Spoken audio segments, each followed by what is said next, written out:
신비한 TV 서프라이즈라는 그런 TV 프로그램을 보신 적이 있으신가요? 네. 우리 그 안 집사님이 제일 즐겨 보시는 것 같아요. 그런 프로그램이 있는데요. 2016년도에 거기에 소개된 사연이 하나 있었습니다. 미스터리 캐슬이라는 어떤 그 건축물에 대한 그 사연이었는데요.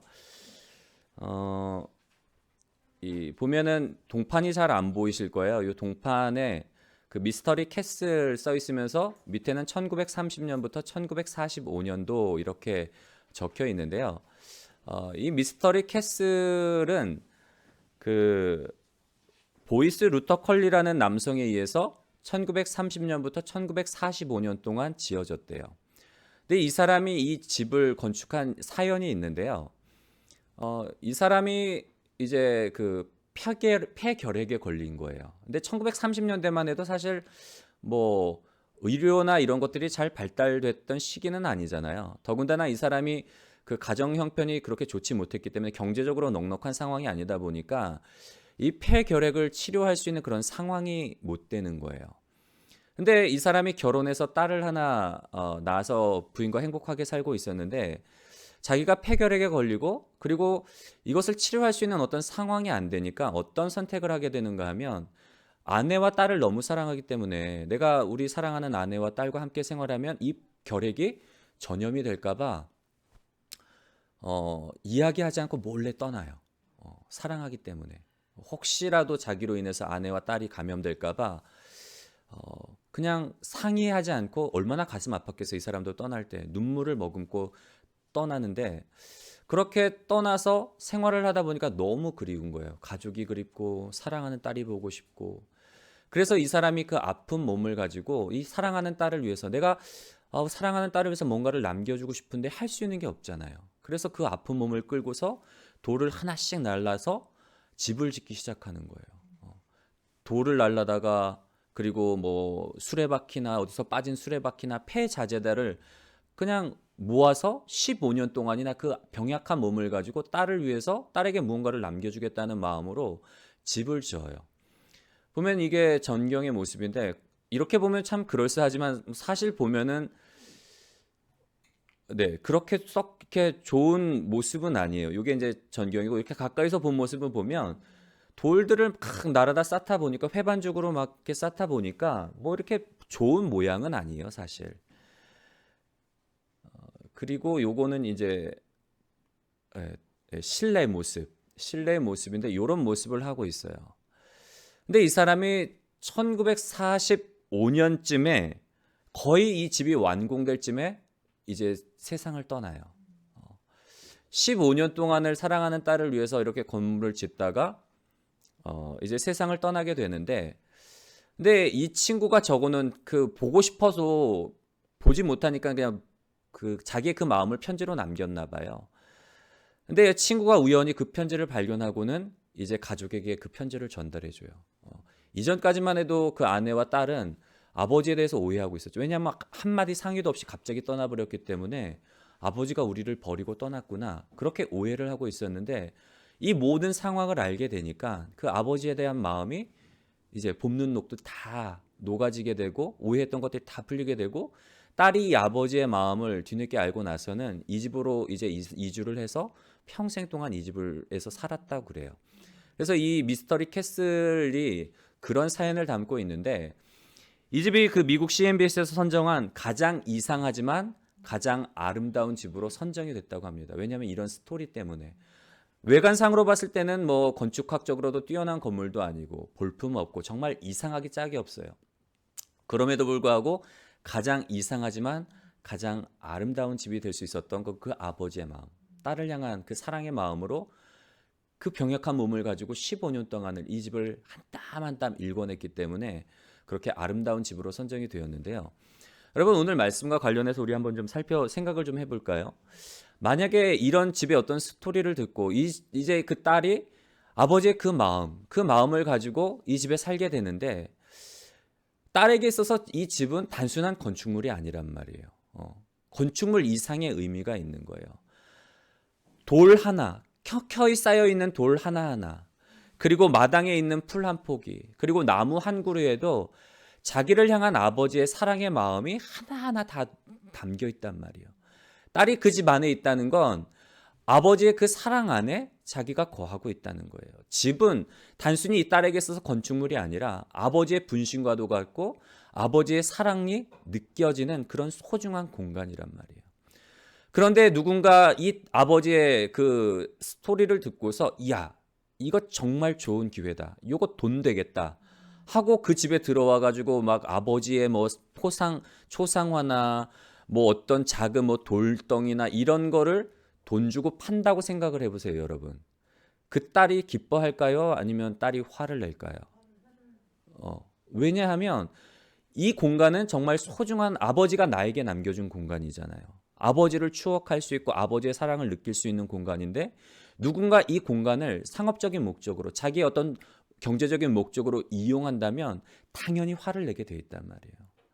여러분 오늘 예수님도 마찬가지예요.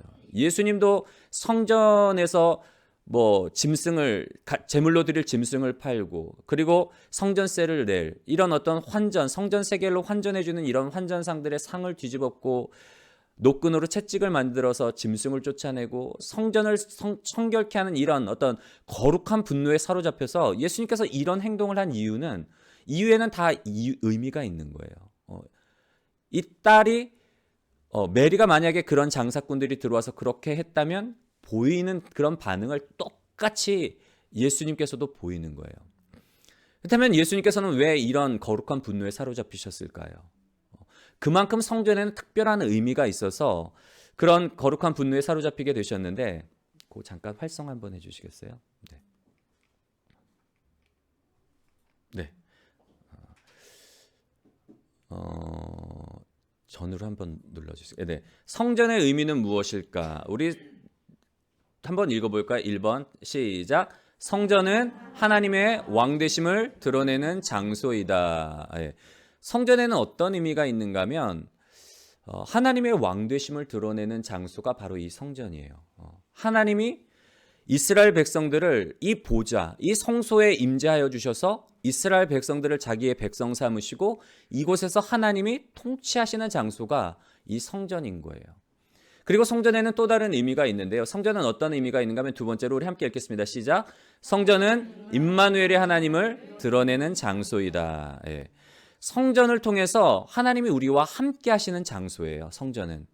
성전의 원형이 되었던 그 성막을 보면 하나님께서 이스라엘 백성들을 이제 출애굽시키시고 이스라엘 백성들을 자기 백성 삼으시고 약속의 땅 가나안으로 이끄시는 여정 가운데 광야의 여정 가운데 모세를 통해서 성막을 만들 것을 지시하시잖아요. 성막을 만드시는 이유는 성막을 통해서 하나님께서 이스라엘을 다스리시고 하나님이 이스라엘의 왕 되어 주시고 그리고 성막을 통해서 이스라엘 백성들과 함께 하시기 위해서 성막을 만들라고 하시는 거예요. 우리가 구약의 모세오경의 말씀을 보면 성막은 늘 어디에 있었는가 하면 이스라엘의 중심에 있었어요. 삶의 중심. 이스라엘 백성들은 이 성막을 중심으로 해서 하나님의 언약의 그 임재를 상징하는 언약궤가 있는 이 성막을 중심으로 해서 진을 쳤고 이동할 때도 성막을 앞세워서 이동을 했어요. 삶의 모든 중심이 이 성막 중심이었다는 거예요. 다른 말로 하면은 하나님이 이 성막을 통해서 이스라엘 백성들과 함께 하시겠다는 것이 이 성막에 들어가 있는 의미인 거예요. 이처럼 성전은 그냥 단순한 건축물 이상의 의미가 있어요.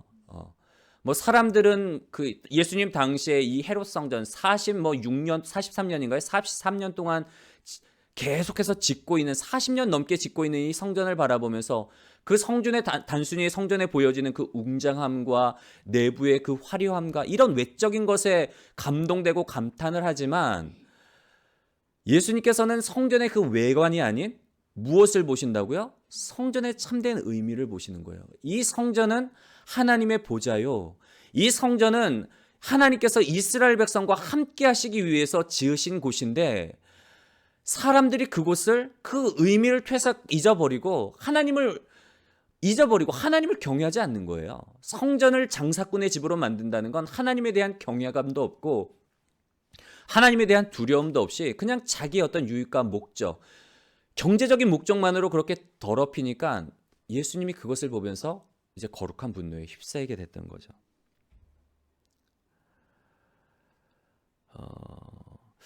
여러분 성전을 보면 성전이 하나님의 왕되심을 드러내는 장소요. 그리고 성전이 하나님께서 이스라엘 백성들과 우리와 함께 하시겠다라고 그 약속하신 장소, 하나님 편에서 보면 그렇지만 이스라엘 백성들의 어떤 역사들을 놓고 본다면 이스라엘 백성들이 이제 하나님의 언약을 따라 하나님의 인도하심을 따라 가나안 땅에 들어가게 되잖아요. 모세가 너희가 그 땅에 들어가면 하나님의 말씀을 잘 지켜 행하라. 그리하면 너희가 복을 받고 이 땅에서 너희의 날이 장구하리라. 우상 섬기지 마라. 신명기 통해서 또한 레위기의 말씀을 통해서 가나안 땅에 들어갔을 때 어떻게 살아가야 될지에 대한 지침을 줘요. 그런데 이스라엘 백성들이 적과 꿀이 흐르는 그 땅에 들어갔을 때 어떻게 되죠? 말씀을 지켜 행하지 못해요. 그리고 그 땅의 신들, 가나안의 신들, 바알과 아세라를 음란히 섬기게 되는데 그냥 산당에 가서 제사를 드리는 게 아니라 나중에 가면 어떻게 되는가 하면 이제 성소에다가 그 이스라엘의 그 다윗 이후로 솔로몬 이후로 여로보암 왕 이후로 왕들이 부패를 해서 신들을 대놓고 성전 안에다가 이방의 신상들을 갖다 놓고 섬기는 그런 모습을 보여요. 하나님 보시기에 얼마나 기가 찰 노릇이에요. 기가 차고 매가 차고 순사가 방망이 차고 환장할 노릇이란 말이에요. 그러니까 하나님께서 이스라엘 백성들에게 진노를 하시고 심판을 하시죠. 내가 이 성전은 나의 언약의 보좌요, 나의 임재가 있고 다윗과 맺은 계약이 있기 때문에 예루살렘의 다윗의 왕위는 영원할 것이고 성전이 있는 이 예루살렘, 이 이스라엘은 망하지 아니라라 약속을 하셨지만 이스라엘 백성들이 왕들이 그 언약을 지키지 않았기 때문에 하나님이 그 언약에도 불구하고 성전은 무너질 것이라고 말씀을 하세요. 성전은 무너지고 이스라엘 백성들은 이방의 포로로 사로잡히게 될 것이다. 그렇게 말씀을 하세요. 그리고 실제로 북이스라엘은 아시리아에게 멸망하게 되고 남방 유다는 바벨론의 포로로 사로잡히게 되는 결과를 얻게 되죠. 그런데 이스라엘의 역사가 거기서 끝나지 않아요. 성전이 파괴되었어요. 하나님의 왕의 보좌요, 그리고 하나님의 임재의 장소인 성전이 파괴되었지만 하나님께서 에스겔 선지자를 통해서 무엇을 약속하시는가 하면 에스겔 37장 24절부터 28절의 말씀, 이거 혹시 보이시나요? 좀 작은데 우리 함께 읽어보겠습니다. 시작. 왕이 되리니 그들 모두에게 한 목자가 있을 것이라. 그들이 내 규례를 준수하고 내 율례를 지켜 행하며 내가 내 종 야곱에게 준 땅, 곧 그의 조상들이 거주하던 땅에 그들이 거주하되 그들과 그들의 자자손손이 영원히 거기에 거주할 것이요 내 종 다윗이 영원히 그들의 왕이 되리라. 내가 그들과 화평의 언약을 세워서 영원한 언약이 되게 하고 또 그들을 견고하고 번성하게 하며 내 성소를 그 가운데에 세워서 영원히 이르게 하리니 내 처소가 그들 가운데 있을 것이며 나는 그들의 하나님이 되고 그들은 내 백성이 되리라. 내 성소가 영원토록 그들 가운데 있으리니 내가 이스라엘을 거룩하게 하는 여호와인 줄을 열국에 알리라 하셨다 하라. 아멘. 에스겔을 통해서 이미 성전이 다 무너져 내리고 이스라엘은 바벨론으로 포로 사로잡혀 갔을 때에 다시금 이스라엘 백성들에게 하나님께서 에스겔을 통해서 말씀을 주세요. 그 말씀은 뭔가 하면 성전은 회복이 될 것이고 하나님이 다시금 성전 가운데 임함으로 말미암아 이스라엘은 하나님의 백성이 되고 하나님은 그들을 영원히 통치하실 것이다. 이스라엘뿐만 아니라 이스라엘을 통해서 세계와 열방이 복을 받고 세계와 열방이 하나님의 통치를 받게 될 것이다라는 거예요. 다윗과 같은 왕이 일어나서, 누구죠? 다윗과 같은 왕은 메시아 예수님이란 말이에요. 예수님을 통해서 다시금 성전을 회복하시고 성전을 통해서 세계와 열방을 하나님의 백성 삼으시고 하나님의 자녀 삼으시겠다는 게 이 약속이란 말이에요. 이스라엘 백성들에게 있어서도 성전은 특별한 의미가 있어요. 하나님과의 관계를 의미해요. 이스라엘 백성들이 하나님을 왕으로, 하나님을 아버지로 모시고 정말 하나님을 사랑하면 성전을 통해서 하나님께 나아가고 성전을 통해서 예배하면 하나님께서 이스라엘을 다 사랑으로 다스려 주시고 이스라엘 백성을 열방의 모델이 되는 나라로 삼아 주시겠다는 게 하나님의 약속이란 말이에요. 그런데 이스라엘 백성들이 하나님의 마음을 떠나면, 하나님의 얼굴을 구하지 않고 하나님을 떠나면 그 결과로 인해서 결국엔 바벨론의 포로로 사로잡혀가고 비참한 신세를 맞이했지만, 그러나 하나님은 그들을 내버려 두지 아니하시고 예수 그리스도를 통해서 다시금 회복시켜 주시겠다는 약속이에요. 오늘 예수님께서 그 성전에 대해서 거룩한 분노에 사로잡힌 게 그거예요. 참된 그 성전의 의미를 모르고 더럽혔을 뿐만 아니라 결과적으로 내가 이 성전을 할라, 종교 지도자들이 구하잖아요. 네가 이렇게 행하는 그 권위가 뭐냐? 무슨 권세로 네가 이런 행동을, 이런 행패를 부리느냐? 그거예요. 그래서 예수님이 뭐라고 말씀하시는가 하면 이 성전을 헐라. 내가 너 표적을 구하지? 그래. 그러면 이 성전을 헐어버려라. 내가 3일 만에 다시 짓겠다. 그런데 눈에 보이는 성전이 아닌 자기의 몸. 예수님이 참 성전 되시잖아요. 참 성전 대신 자기의 죽으심과 부활을 가리켜서 말씀하신 거예요. 근데 제자들도 사실은 이때까지만 해도 그 뜻을 몰랐어요. 예수님이 무슨 말씀을 하시는지 몰랐어요. 근데 오순절 성령 받고 나서 부활하시고 부활하신 예수님을 만난 이후에야 비로소 제자들도 이런 의미를 알게 되었는데요. 여러분, 예수님께서 이런 성전을 향한 이런 열심, 주의 집을 향한 열심이 나를 삼키리라. 제자들이 뒤늦게서야 예수님의 보이신 그 반응을 보고 그 마음을 알았던 거예요. 아, 예수님이 정말 주의 집을 향하는 그 사모하는 마음이 있었기 때문에, 사랑하는 마음이 있었기 때문에 이런 행동을 하셨구나 라고 뒤늦게 알게 되는데, 주의 집을 향한 그 열정, 우리는 예수님을 통해서 볼 수 있을 뿐만 아니라 다윗을 통해서도 동일한 모습을 볼 수가 있어요. 여러분, 다윗은 구약에 있어서 누구를 예표하는 왕이죠?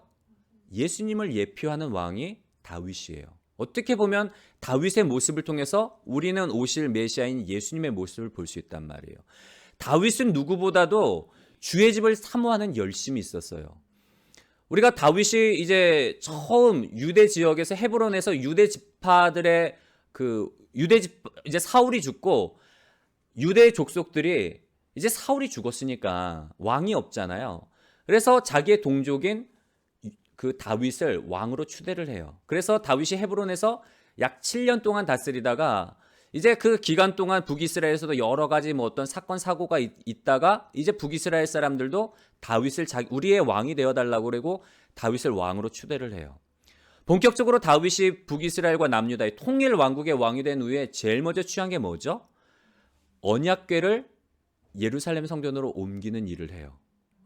떠돌아다니던 유랑하던 하나님의 그 보좌, 하나님의 임재를 상징하는 그 보좌가 거처도 없이 여기저기 떠돌아다니는 그 모습을 가장 안타까워했던 다윗이 자기가 통일 왕국의 왕이 되자 이제 수도에 그 언약궤를 모시고 와요. 그리고 하나님 앞에 어떤 마음을 품고 요구를 하죠? 내가 주의 집을 짓기를 원합니다.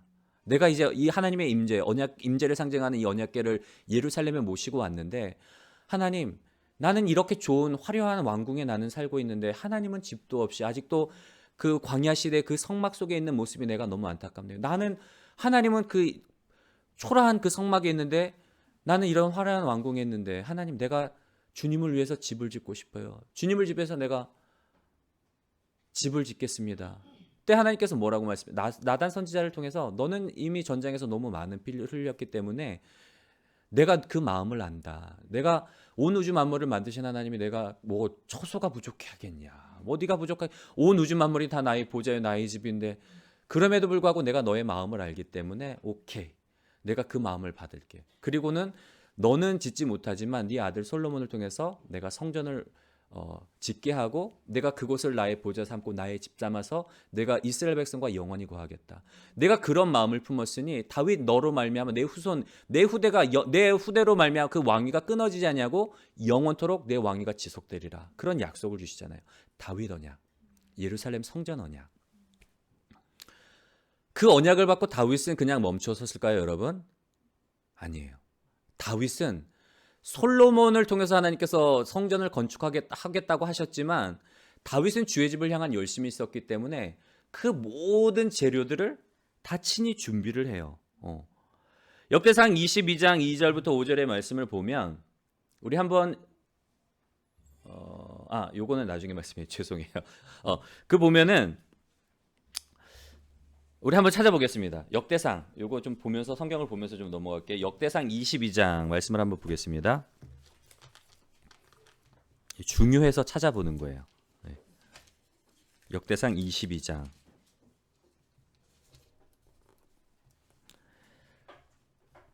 (2절부터) (5절의) 말씀, 구약성경 제 성경으로는 643페이지입니다. 역대상 22장 2절부터 5절의 말씀을 한번 읽어보겠습니다. 시작. 하여 이스라엘 땅에 거류하는 이방 사람을 모으고 석수를 시켜 하나님의 성전을 건축할 돌을 다듬게 하고 다윗이 또 문짝 못과 거멀 못에 쓸 철을 많이 준비하고 또 무게를 달 수 없을 만큼 심이 많은 옷을 준비하고 또 백향목을 무수히 준비하였으니 이는 시돈 사람과 두로 사람이 백향목을 다윗에게로 많이 수운하여 왔음이라. 다윗이 이르되 내 아들 솔로몬은 어리고 미숙하고 여호와를 위하여 건축할 성전은 극히 웅장하여 만국의 명성과 영광이 있게 하여 할지라. 그러므로 내가 이제 그것을 위하여 준비하리라 하고 다윗이 죽기 전에 많이 준비하였더라. 아멘. 여러분, 다윗이 분명히 솔로몬을 통해서 하나님께서 성전을 짓게 하겠다고 하면 자기는 그냥 얼마든지 편하게 있을 수 있잖아요. 하나님이 솔로몬을 통해서 짓게 하시는구나. 좀 아쉽지만 내가 좀 어쩔 수 없지. 이럴 수도 있는데 다윗은 거기서 멈추지 않아요. 솔로몬이 실제로 어리고 미약하지 않아요. 성년이에요. 그럼에도 불구하고 하나님을 향한 그 마음이 있었기 때문에, 주의 집을 향한 그 마음이 그만큼 간절했기 때문에 자기가 성전을 지을 모든 것들을 정말 세세하게 준비를 해요. 성전에 쓸 그 못 하나까지 만들 철까지도 철저하게 준비를 하고 성전에 들어갈 그 돌 석수를 시켜서 다 다듬게 하고 모든 재료를, 모든 세팅을 다 완벽하게 넣는단 말이에요. 거기서 끝나지 않아요. 23장 말씀을 한번 볼까요? 23장 말씀에 보면은 그 부제가 성경에 보면은 파란색으로 레위 사람의 일 하고 있잖아요. 1절과 2절의 말씀을 보면 다윗가 나이 많아 늙음에 아들 솔로몬을 이스라엘의 왕으로 삼고 이스라엘 모든 방백과 제사장과 레위 사람을 모았더라. 이때는 언젠가면 이미 다윗 왕이 늙었고 솔로몬의 왕이 되어서 잘 다스리고 있을 때예요. 그런데 다윗 왕이 그 제사장들과 레위인들을 소집을 해요. 소집한 이유는 뭔가 하면 이제 성전에서 하나님의 직무를 감당하기 위해서 조직을 해요. 그래서 24장 말씀에 보면은 부제가 제사장 직분을 맡은 사람들, 24장 첫 머리 위에 보면은 제사장 직분을 맡은 사람들 그렇게 돼 있고 20절 위에 보면은 레위 자손 중에 남은 자들이라는 부제가 돼 있고요. 그리고 25장 역대상 25장에 보면은 그 위에 파란 글씨로 찬송을 맡은 사람들, 26장에 보면은 성전 문지기, 그리고 26장 20절에 보면은 파란색 글씨로 성전 곡간을 맡은 사람들, 그리고 넘겨서 29절 위에 보면은 다른 레위 사람들의 직임, 이렇게 표시가 됐잖아요. 다윗이 노년에 제사장과 레위 사람들을 다 소집해서 너는 아론의 계열이니까 너는 제사를 반차를 따서 이렇게 가문별로 이렇게 하나님의 제사를 드리고 너는 찬송을 하게 하고 너는 너희의 가문은 성전 문지기로 서고 너희 가문은 성전 곡간을 맡고 모든 성전과 관련되는 모든 제사 규칙들을 다윗이 다 조직을 해요. 정비를 해요. 여러분, 다윗은 하나님의 집을 향해서 이런 어떤 사모함이 있었어요. 근데 이게 끝이 아니에요. 까도 양파처럼 성전을 향한 다윗의 열심은 정말로 올라요. 이번엔 시편으로 넘어가겠습니다. 우리 비행기를 타고 이번에는 시편으로 넘어갑니다. 시편 119편. 시편 119편. 시편 119편을 보면 펼치셨죠? 1절부터 해서 시편 119편의 끝이 몇 절이죠? 끝도 안 보이죠? 두 장을 넘기시면 176절에서 끝나요. 시편 119편은 여러분 말씀시예요. 말씀시인데 이 시편 119편은 그 영어에도 알파벳 철자가 있잖아요. A부터 Z까지 철자가 있듯이 히브리에도 알파벳이 있어요. 22자의 알파벳이 있는데 다윗이 그 알파벳을 가지고 한 자마다 8절씩 이 시편의 구절을 만들어요. A 하면은 A를 활용해서 첫 자가 A가 들어가게 해서 8절씩 알파벳 22자를 가지고 8절씩 시편을 만든 구절이 119편이에요. 그래서 176절이 되는데 신기한 건 뭔가 하면 한번 슥 보세요.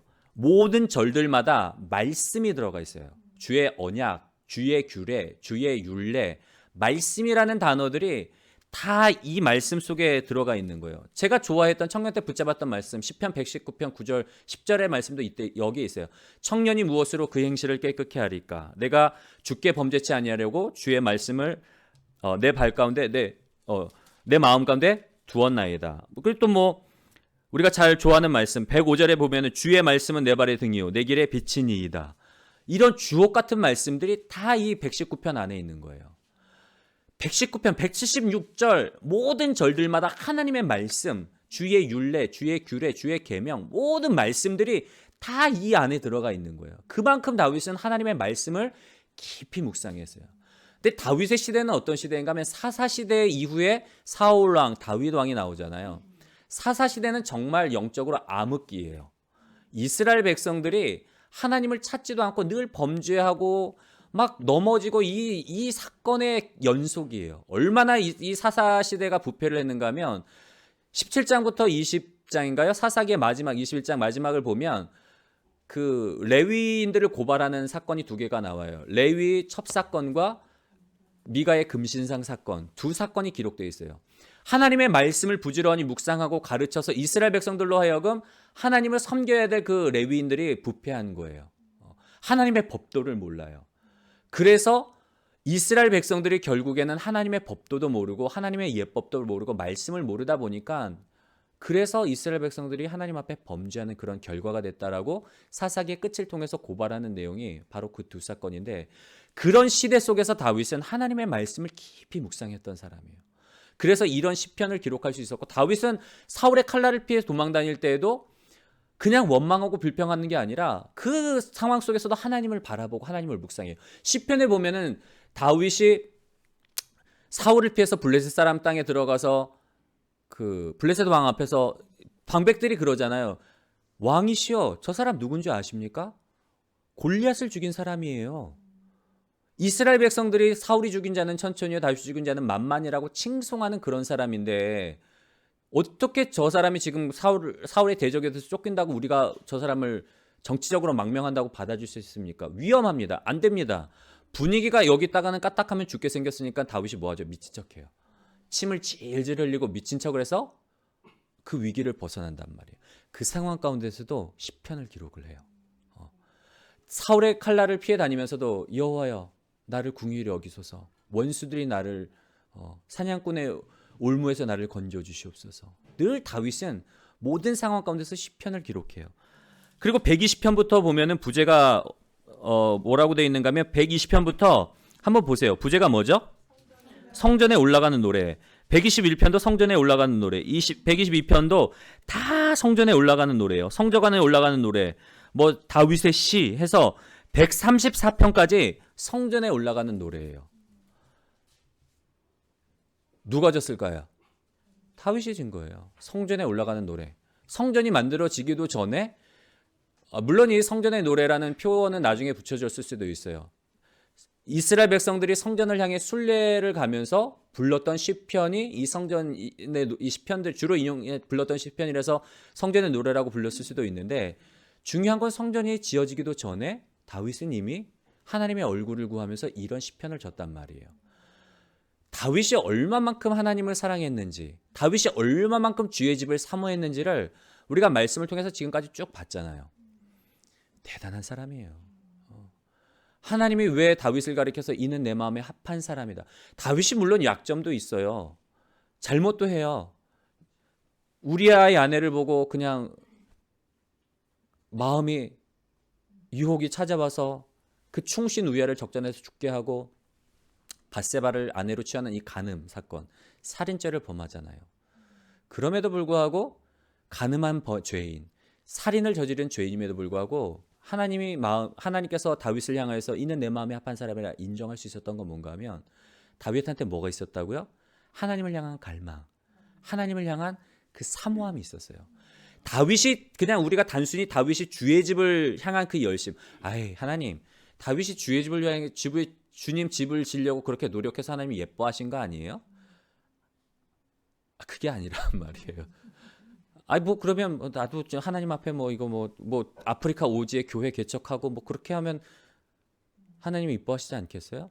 그 차원의 문제가 아니에요, 여러분. 뭔가를 했기 때문에가 아니라 집을 지었기 때문이 아니라 다윗은 그만큼 하나님을 향한 그 사모하는 마음이 있었어요. 우리가 붙잡아야 될 건 그거예요.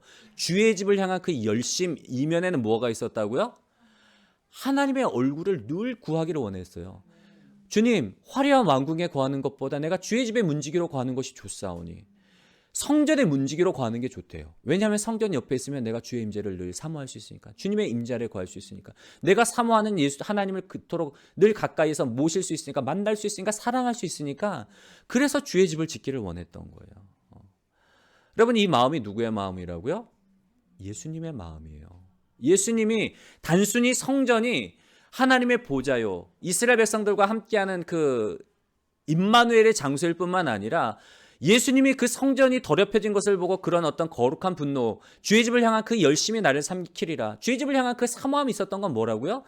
예수님이 그만큼 하나님을 사랑했기 때문에 주의 집을 향한 그런 열심에 사로잡힐 수 있었다는 사실을 우리가 좀 기억했으면 좋겠고요. 이제 말씀을 좀 마무리하려고 합니다. 요 말씀을 안 봤었네요. 요게 있어요. 역대상 29장 2절과 3절의 말씀을 한번 읽어볼까요? 시작. 내가 이미 내 하나님의 성전을 위하여 힘을 다하여 준비하였나니 곧 기구를 만들 금과 은과 녹과 철과 나무와 또 마노와 가공할 검은 보석과 채석과 다른 모든 보석과 옥돌이 매우 많으며 성전을 위하여 준비한 이 모든 것 외에도 내 마음이 내 하나님의 성전을 사모함으로 내가 사유한 그 문으로 내 하나님의 성전을 위하여 드렸노니. 이미 성전을 위해서 짓기 위해서 넘치도록 준비해 놓고도 또 성이 안 차는 거예요. 그래서 내 마음이 내 하나님의 성전을 사모함으로 내가 사유한 그 은으로 내 하나님의 성전을 위하여 드렸노니. 이미 다 준비를 해놨지만, 국고를 통해서 다 준비를 해놨지만 더 드리고 싶은 거예요. 그래서 자기가 가지고 있는 소유까지도 성전을 위해서 다 아낌없이 드려요. 근데 그 마음이 뭐라고요? 내 마음이 내 하나님의 성전을 사모함으로. 다른 말로 하면 내 마음이 하나님을 사모함으로예요. 하나님을 사랑하기 때문에 그런 반응을 보인 거예요. 예수님도 마찬가지고요. 예수님과 다윗에게 있어서 성전은 그냥 성전이 아니라고요. 성전은 하나님의 임재를 상징하고 하나님 자신이기 때문에 그처럼 사랑을 했는데, 여러분, 우리에게 성전의 의미는 어떤 의미일까요? 첫 번째, 세 가지가 있을 수 있을 것 같아요. 성전을 돈벌이 수단으로 생각할 수도 있어요. 예수님 당시에 종교 지도자들이 성전을 통해서, 성전은 황금알을 낳는 거위예요. 제사를 반드시 드려야 됐기 때문에 제물과 관련해서, 성전세와 관련해서 뭐 이런 모든 것들이 얽혀 있다 보니까 그냥 돈이 돼요. 그러니까 부패하고 타락된 그 온상이 됐단 말이에요. 왜 오늘날에도 교회 안에 그런 분들이 있어요. 비즈니스 목적으로 교회를 나가는 분들. 내가 교회 나가서 인맥이 있으면 그래도 좀 도움이 되겠지. 그런 생각하는 분들도 있어요. 그리고 두 번째로, 성전이 어떤 의미가 있을 수 있는가 하면 심리적인 안정을 주는 장소. 내가 지금 요즘에 일이 잘 안 되는데 그래도 성전 가서 예배라도 드리고 말씀 들으면, 기도하면 하나님이 나를 좀 예뻐하시지 않을까? 그래도 성전이라도 가면 조금 좀 뭔가 좀 마음의 안정을 찾을 수 있지 않을까? 첫 번째보다는 나아요. 그래도 두 번째가. 마지막 세 번째는 어떤 마음이 있을 수 있어요? 성전이 하나님을 갈망하는 장소. 하나님의 임재를 갈망하는 장소. 여러분, 우리에게 성전은 어떤 의미로 다가와야 될까요? 세 번째.